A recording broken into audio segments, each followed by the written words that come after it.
Estou quase a desfalecer.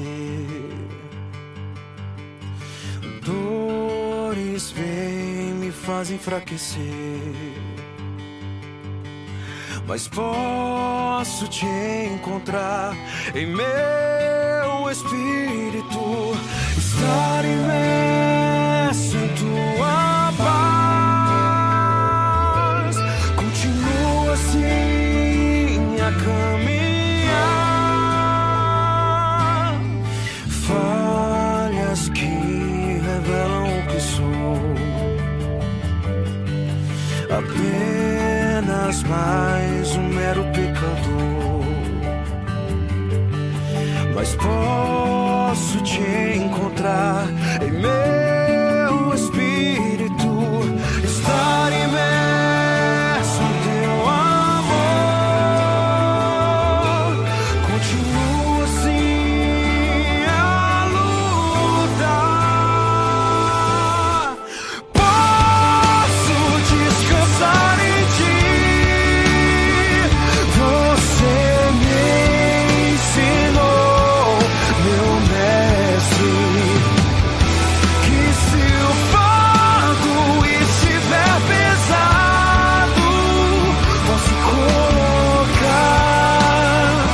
sobre ti e leve estarei.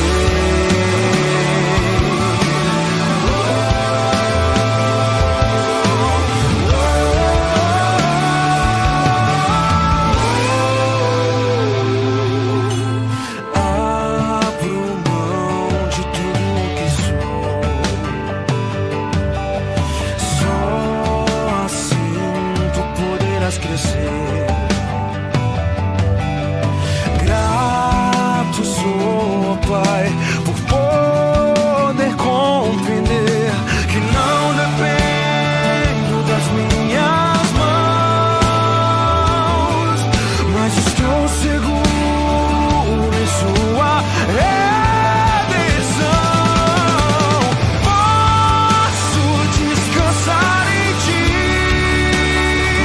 Você me ensinou, meu mestre, que se o fardo estiver pesado, posso colocar sobre ti e leve estarei.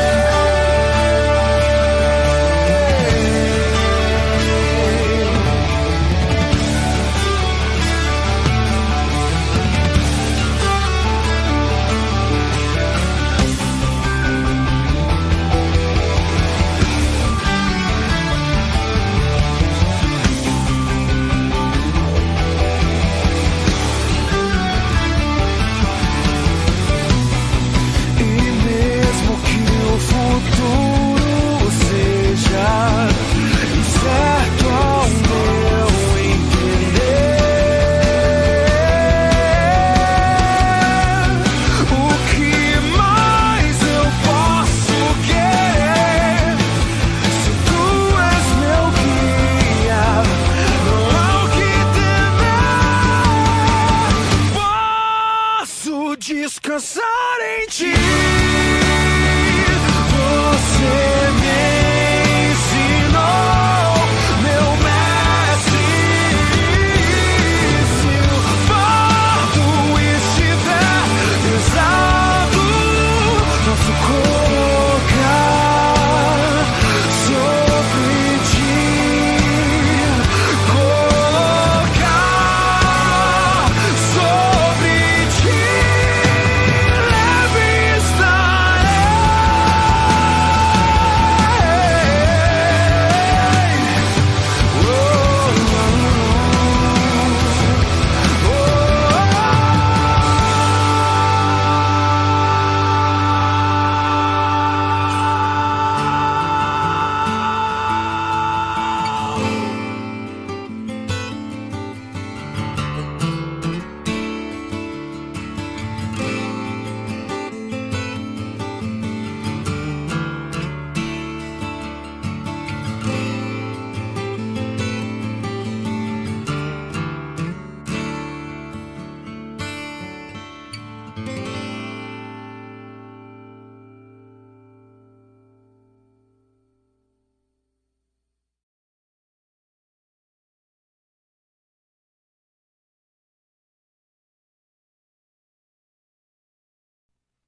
Momento de instrução na palavra do Senhor. Convido você que abra sua Bíblia no livro do profeta Isaías, capítulo 58.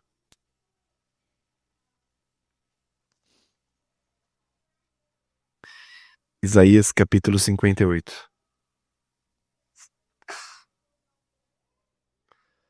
Dando continuidade à série Descanso ou Família e Descanso. Esse mês é um mês dedicado à família na Igreja Presbiteriana do Brasil. Isaías 58. Eu lerei toda a passagem, mas o nosso foco será os versículos 6 e 7 e as aplicações dos versículos 8 a 12. Isaías 58, de 1 a 14. Os irmãos estão me ouvindo bem aí no fundo? Claro? Então tá bom. Clama a plenos pulmões, não te detenhas. Ergue a voz como trombeta e anuncia ao meu povo a sua transgressão e à casa de Jacó os seus pecados.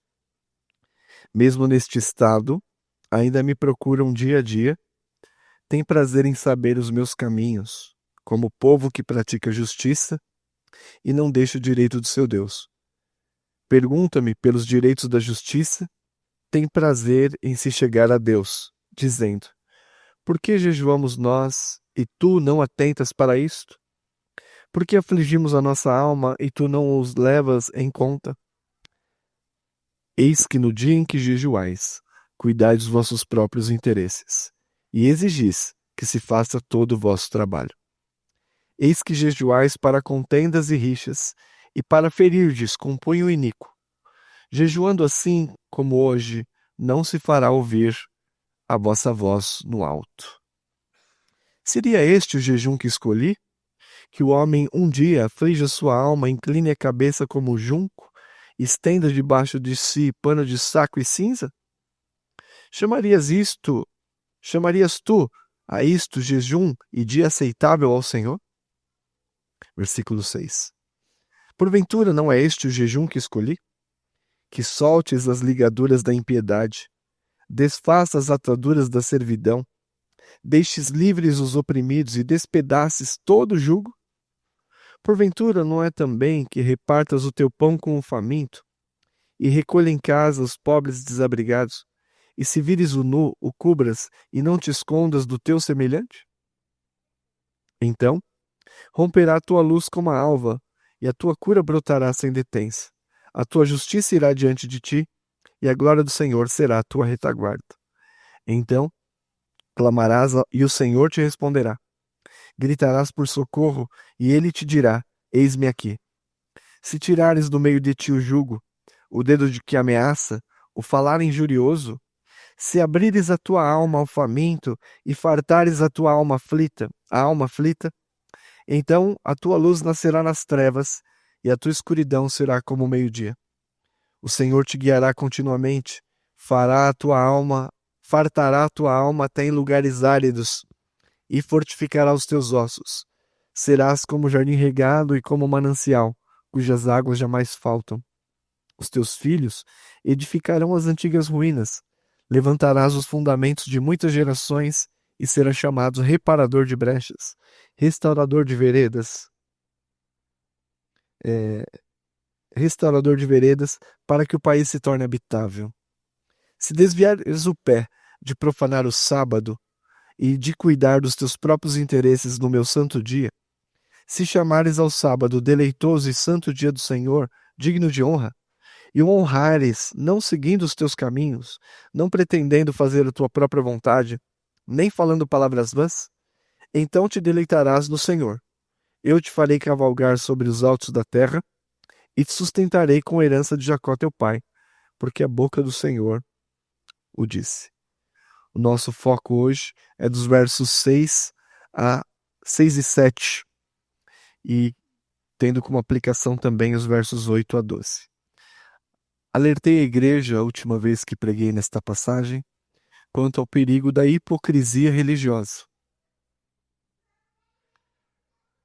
A família deve examinar se a sua devoção definhou a tal ponto de perder o apetite por Deus. Aqui, esta profecia era encaminhada ao período do exílio. Já no final do exílio, como eu disse na última vez que preguei nessa passagem, eles estavam sem apetite por Deus, deixando de confiar na sua provisão e no seu sustento, colocando a confiança na força dos seus braços. E a sua religiosidade tornou-se mecânica. Este é o pecado no qual o povo está envolvido. Hoje, o objetivo da mensagem de hoje tem, por um lado, refletir sobre a disposição do nosso coração em relação a Deus. A disposição do nosso coração em relação a Deus. E, por outro, compreender que a justiça e a misericórdia são superiores aos sacrifícios religiosos. Justiça e misericórdia são superiores aos sacrifícios religiosos.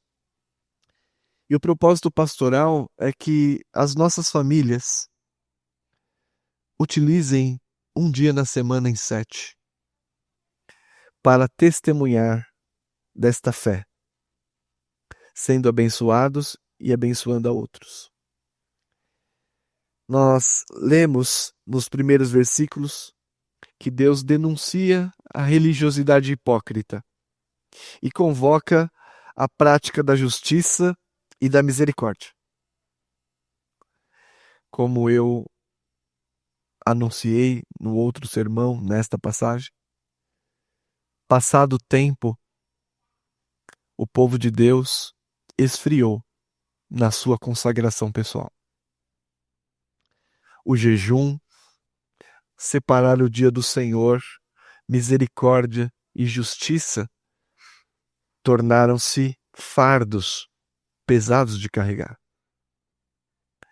Mas a promessa que nós acabamos de ler é caso se comprometessem com o Senhor. Isso tem a ver com você e comigo. Caso nos comprometemos com o Senhor, incluindo a santificação do dia de descanso, alegrando-se na piedade como jejum, obediência, nós prosperaremos. Você quer prosperar? O caminho bíblico para a prosperidade é confiança e fé no Senhor Deus. E esta confiança em fé implica em atitudes práticas para o qual seu coração será movido. Eu quero aqui lembrá-los do contexto, ainda no capítulo 58, dos versos 1 a 5, como lemos, que a igreja perdeu a fome de Deus. Essa semana eu li, estou no capítulo 4, não deu para ler todo. O livro de John Piper chama Fome por Deus. Você já leu? Se não leu, recomendo. Fome por Deus. Nessa época, então, a igreja perdeu a fome por Deus e mecanicamente simulava uma devoção. A sua devoção era aparente. A consagração do dia do Senhor, o jejum, as orações, a confiança em Deus, como eu disse, tinha tornado-se fardos pesados. Como nós lemos na passagem, no dia do jejum, demonstravam sua aflição. Seus rostos e semblantes demonstravam que eles estavam passando por privação. As orações, a confiança em Deus era um fardo. Eles rasgavam suas vestes, que era uma atitude cultural do culto, mas não rasgavam o coração. Louvavam com os lábios, mas o coração estava bem longe de Deus. Isso é visto porque essa superficialidade religiosa poderia ser facilmente percebida não só nas motivações no coração, mas na prática exploravam seus funcionários. Eles guardavam o dia do Senhor, mas pedia para os seus trabalhadores: não parem a lojinha. Os seus funcionários não tinham um dia de descanso, porque eles temiam perder dinheiro. Eles temiam não ter o maná. É a mesma tentação do deserto. Deus disse: vocês recolherão uma parte, na sexta-feira vocês recolherão o dobro, porque Deus providenciará. Eles esqueceram a confiança em Deus e exploravam seus funcionários. As reuniões de oração acabavam em briga. Já pensou nisso? O jejum que eles faziam, diz, é para rixa e para levantar o punho iníquo. Imagina uma igreja em que no final está todo mundo brigando depois da oração, depois do jejum. Eu não sei se isso não poderia acontecer conosco, hein? Se nós proclamarmos um jejum aqui das 7 da manhã às 7 da noite, fizemos um culto às 7, como é que estará os nossos ânimos? Cheios de paciência, de louvor, cheios de gratidão?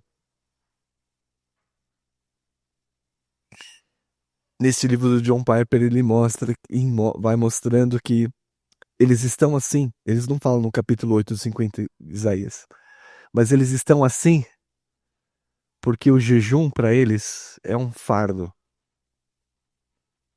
Eles estão com desejo das coisas deste mundo de tal forma que todos os seus pecados afloram.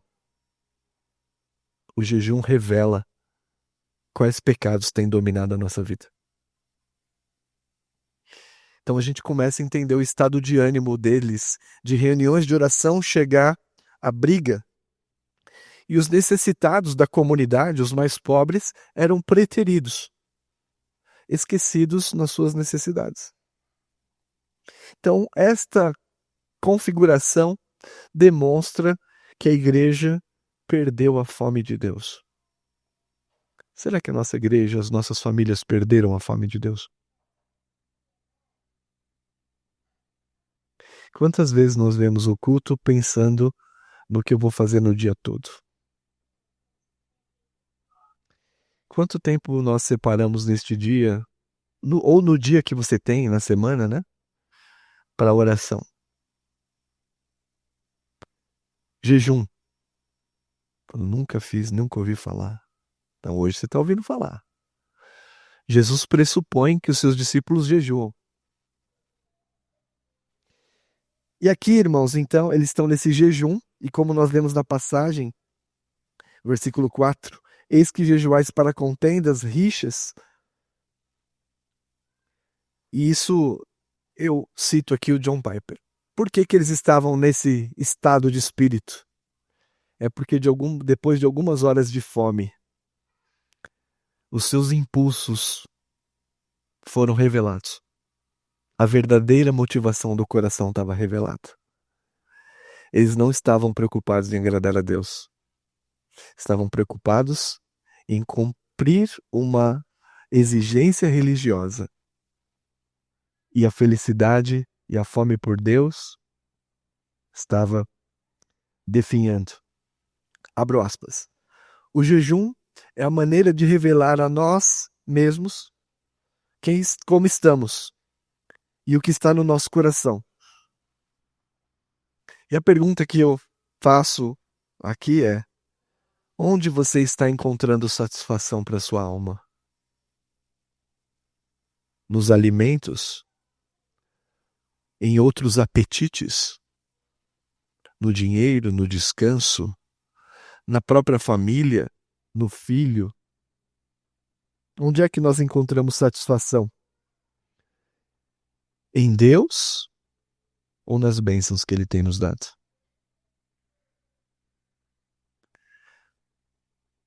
Quando Deus apregoava o jejum, em alguns aspectos, o objetivo é que passemos a depender menos do alimento e mais de Deus. Eu estou começando a praticar o jejum agora. Nunca fiz. Então não posso falar muito para vocês do resultado. Mas um deles eu posso dizer. Realmente, os apetites do nosso coração afloram e nós sabemos o que passa por dentro dele. Ficamos impacientes, irritados, nervosos. Não vemos a hora de dar o horário do jejum e falar, agora eu vou descontar.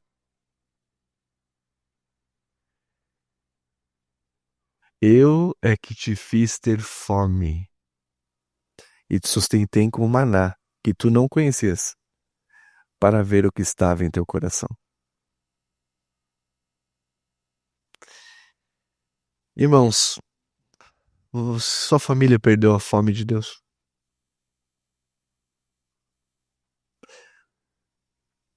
E essa é a minha primeira aplicação neste ponto do contexto. Ter fome de Deus mais do que fome das bênçãos. O povo de Judá estava preocupado em nutrir a sua família. Não para a fábrica, não para de trabalhar. Nas orações, vamos fazer as orações, mas vamos voltar às nossas atividades. O povo de Deus esfriou no compromisso da fé, perdendo a fome de Deus. A debilidade da nossa fome por Deus não é porque Deus seja insosso. Às vezes a gente não quer uma comida, não deseja porque ela não tem gosto, né?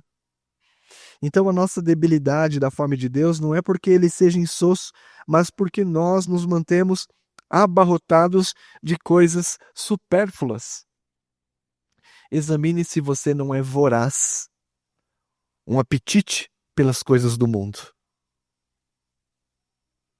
Um apetite tão grande que esmaga a sua fome por Deus. Talvez essa seja a resposta porque em nossa família não há mais orações. Porque nossas famílias não estão tão presentes nos ministérios da igreja. Talvez porque as nossas famílias não estão servindo o próximo. E assim, irmãos, quando esse apetite voraz pelo mundo, pelos prazeres, toma o lugar do apetite por Deus, torna-se uma idolatria. E muitas vezes essa idolatria não é identificável. Fome por Deus mais do que fome de bênçãos. Jejum é uma declaração periódica de que nós preferimos a mesa de Deus do que nos fartar com as iguarias deste mundo. Este é o propósito do jejum. Mas era assim que eles estavam praticando? Não. Que nós tenhamos mais fome de Deus do que fome de bênçãos. Fome dos prazeres deste mundo. Nós lemos durante a liturgia a experiência de Paulo, o caminho que ele seguiu, o seu desejo por Cristo. Paulo era um homem religioso. Paulo era um homem conceituado. Tinha bacharel. Ele era um homem socialmente importante. Ele tinha uma tradição familiar a ser preservada. Ele tinha convicções. E isso para ele satisfazia a sua alma. Mas quando ele encontrou com Cristo no caminho de Damasco, o seu apetite foi redirecionado. Todas essas coisas que antes lhe apeteciam, agora em Cristo já não apetecem mais. Não são atraentes o suficiente para desviá-lo da fome de Deus. Eu quero convidá-lo à cruz de Cristo esta manhã. A verificar os seus apetites não têm sobreposto o seu desejo por Deus e pela cruz. E que você possa dizer, como o apóstolo Paulo: mas o que para mim era lucro, considerei perda por causa de Cristo. Por causa da sublimidade de Cristo. Que o seu apetite seja reorientado. Então, por que a prática do jejum pode ser útil a nós? Uma das principais. Que os nossos apetites das coisas do mundo seja diminuído e que a nossa fome de Deus aumente. E na sua família, a fome de Deus diminuiu o apetite? Ligar a TV quarta-feira para assistir o culto? Isso é muito pesado. Orar durante as refeições? Separar um tempo para ler a Bíblia? Nossa, o pastor, depois do culto 9 horas da manhã, não é possível. Ele não tem coração. É muito difícil, é muito longe. Minha casa é muito longe. Mas isso aqui é um... Verifique, porque isso tem a ver com sua fome de Deus. E esta palavra é para que vocês sejam vivificados, atraídos ao nosso Deus. Nos versículos 6 e 7, que é o nosso tópico, nós vamos falar um pouco sobre o testemunho de fé na família. A prática do jejum no Antigo Testamento. O que era o jejum no Antigo Testamento? Tem várias possibilidades que a Bíblia mesmo traz, vários ensinos sobre isso. Um dia de consagração solene. Havia um dia, determinado momento da história de Israel, havia um dia no mês. Além do dia do Yom Kippur, que era o dia do perdão, em que tinha uma vez anualmente separava-se. Era um dia de consagração solene, de descanso das suas obras comuns, abstinência de alimentos durante as horas do dia. Oração, justiça social e misericórdia. Este é o dia do Senhor. O propósito correto para a prática do jejum era confiar de todo o coração no Senhor. Vocês vão colher 6 dias o maná. E no 7º, vocês vão esperar de que o que vocês colheram não embolorará e nem ficará mofo. Vocês vão separar um dia do mês para consagrar-se a mim, confiando de que não vai faltar nada.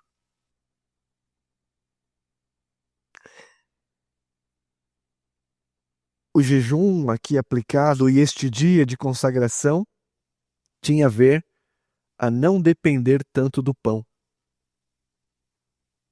Nem só de pão viverá o homem, mas de toda palavra que procede da boca de Deus viverá o homem. Creio que vocês estão entendendo porque eu estou pregando essa passagem aqui na igreja.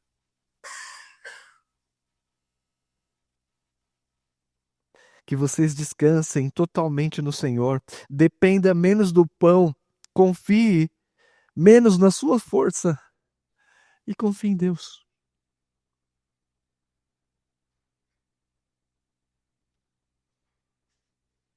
O dia do jejum, que combinava com o sábado, era um dia de vivificação, mas foi transformado em um campo de batalha entre o espírito e a carne.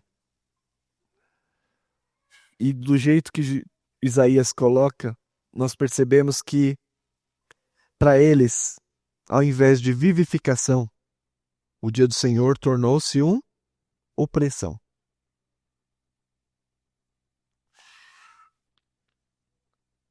E aqui nós devemos acrescentar que hoje, você que pode separar o dia do Senhor no domingo, ou aqueles que não podem, separem uma vez um dia em 7, que associem este dia à misericórdia e à justiça social. Este dia, como dia de vivificação, tem a ver com o nosso refrigério. Dia de respirar. Dia de vida, de renovo. Dia de vivificação. Mas não é só para você. É para aqueles que te cercam também.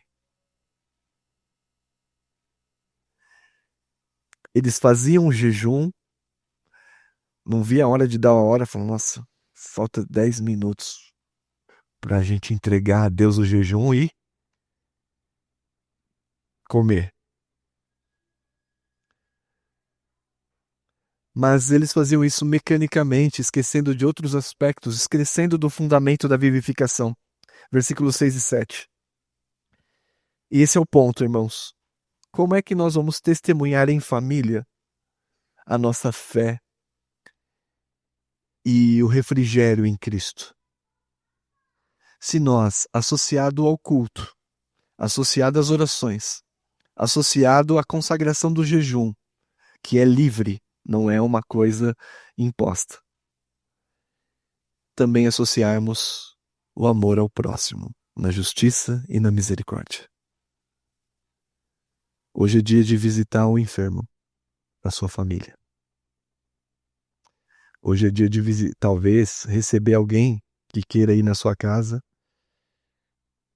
que não seja uma pessoa assim tão gostosa de receber, com problemas. Dar vida aos outros também. Então diz aqui: porventura não é este o jejum que escolhi, que soltes as ligaduras da impiedade, desfaças as ataduras da servidão, deixes livres os oprimidos e despedace todo o jugo?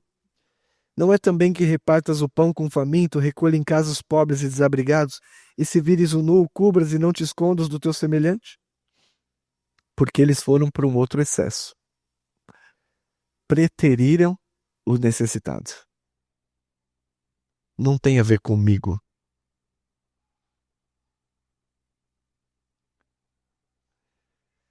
Então, como é que eles agiam? Qual que é o pecado?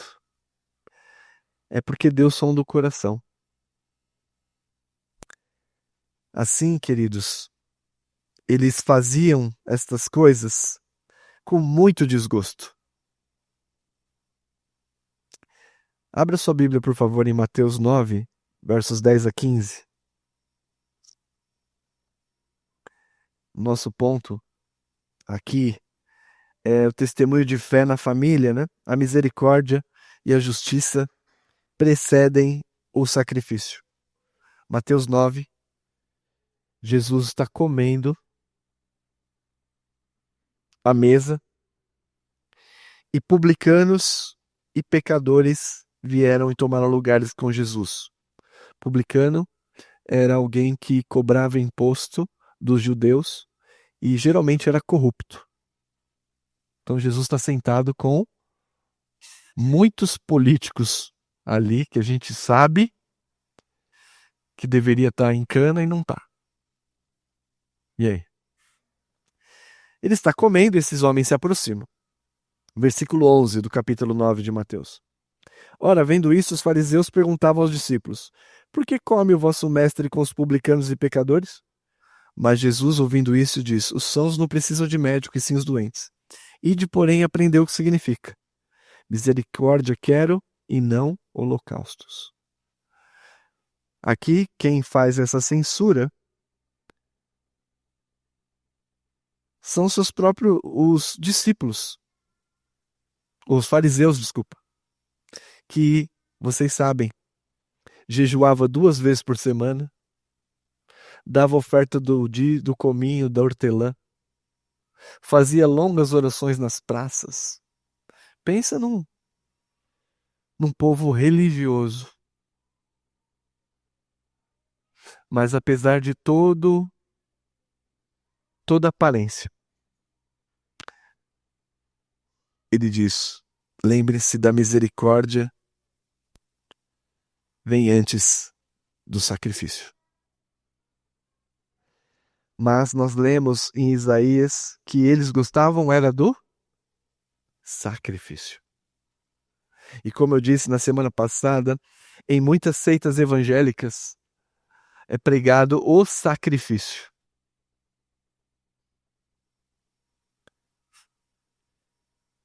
Nós temos que nos sacrificar de separar um dia para o Senhor. Nós temos que sacrificar a oferta. Nós temos que sacrificar o nosso tempo. Se você fizer esses sacrifícios sem justiça social, sem misericórdia, nós estamos incorrendo no mesmo pecado. Então, o jejum, o dia do Senhor, era a vivificação da fé, para abrir o apetite por Deus. Estava associado à justiça social e misericórdia. Conforme os irmãos foram orando aqui no reunião de oração que antecedeu a palavra, eu até me emocionei, derramei algumas lágrimas, pensando sobre isso. Como é bom separar um dia para o Senhor e nutrir a nossa esperança da fome de Deus.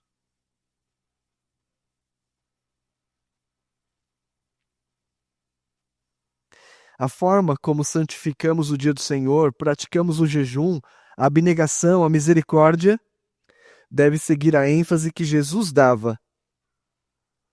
Isso deve ser espontâneo. Espontaneamente, conforme a vontade dele. E a única forma de persuadi-lo a viver assim é ouvindo a palavra. Nós só temos uma autoridade sobre a vida: Cristo na palavra. Vocês também têm prática, às vezes nós confundimos fé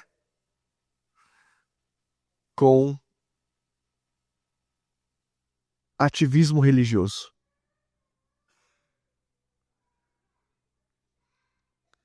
É comum as pessoas dizerem assim: esse é homem de Deus.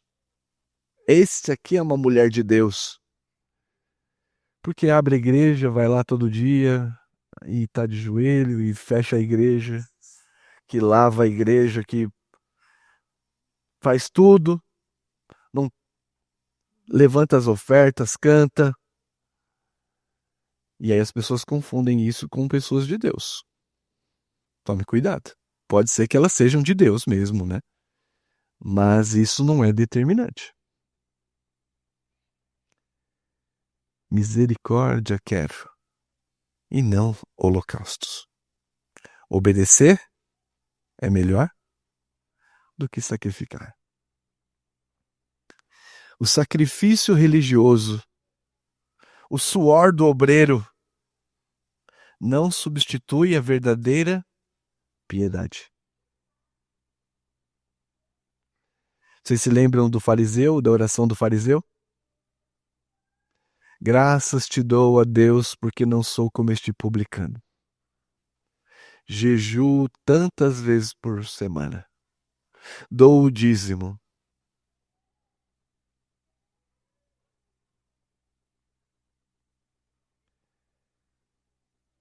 E do outro lado, mas fora do altar, fora do ambiente, que os gentios não poderiam estar, ele olhava para baixo, batia no peito e dizia: sê propício a mim, pecador.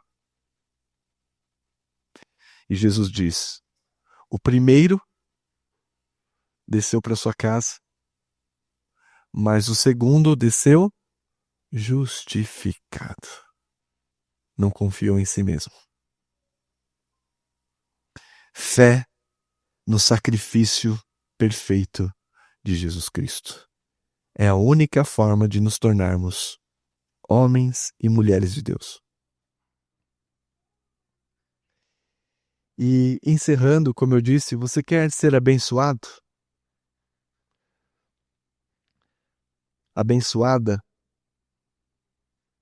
Leia os versículos 8 a 12 comigo da passagem de Isaías 58.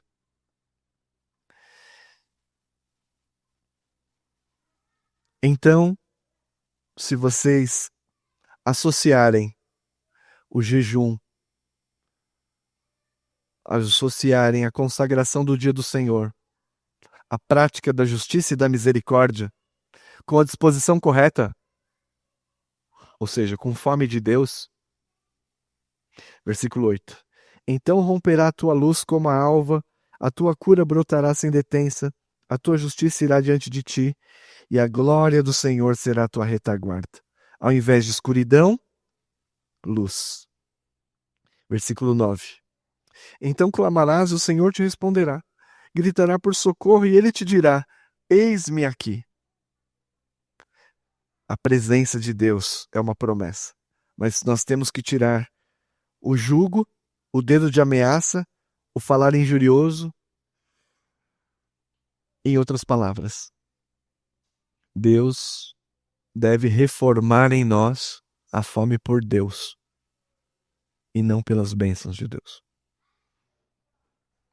Se abrires a tua alma ao faminto e fartares a alma aflita, então a luz nascerá das trevas e a tua escuridão será como o meio-dia. O Senhor te guiará continuamente, fartará a tua alma e até em lugares áridos fortificará os teus ossos, e serás como jardim regado, como um manancial cujas águas jamais faltam. Ao invés de trevas, luz. Ao invés de escassez, fartura. Ao invés de sequidão, o manancial de águas. Você deseja isso?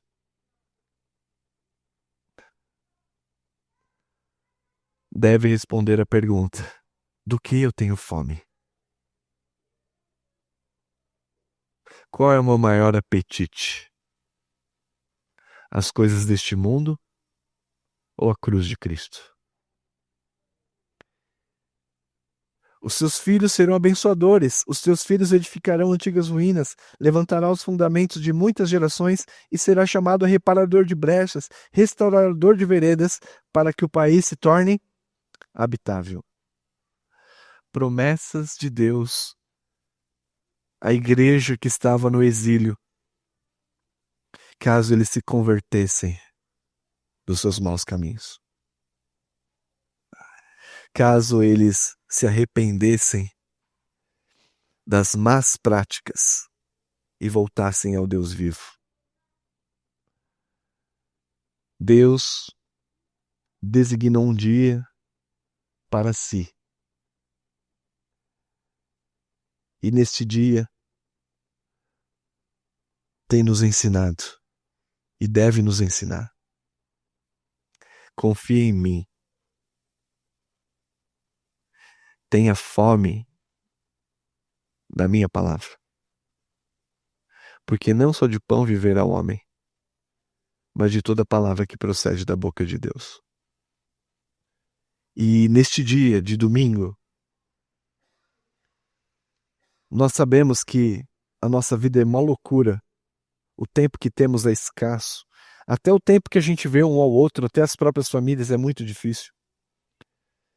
Mas que o que eu tenho mostrado aqui nessas mensagens é que a sua cosmovisão sobre o dia do Senhor seja redimida. Tem um familiar que você poderia visitar e fazer uma oração? Tem alguém que você poderia receber na sua casa, um vizinho? Você fala: olha, vamos tomar um café da tarde aqui e eu vou orar com você. Algum necessitado que, se você for ali e levar um abraço, será vivificado? Você será como luz nas trevas, água no deserto, como bênção onde há maldição. Que Deus nos ajude e a nossa família testemunhe desta fé no dia do descanso, com a motivação correta.